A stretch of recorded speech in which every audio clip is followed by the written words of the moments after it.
नमस्कार.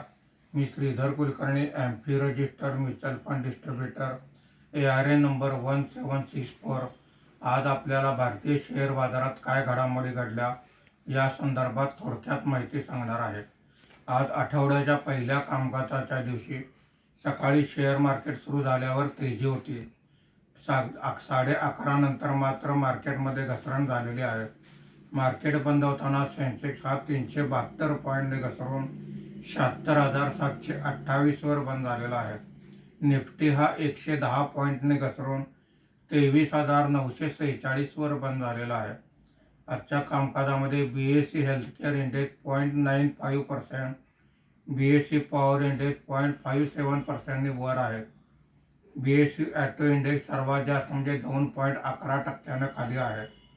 Nifty mid cap index 0.37%, Nifty small cap index 0.62%ने खाली आहेत. आजच्या कामकाजामध्ये निफ्टीमध्ये वाढलेले मुख्य शेअर्स पुढीलप्रमाणे: Max Healthcare 2.36%, Coal India 2.17%, doctor Reddy's lab 1.87%, Eternal 1.67% अशी वाढ आहे.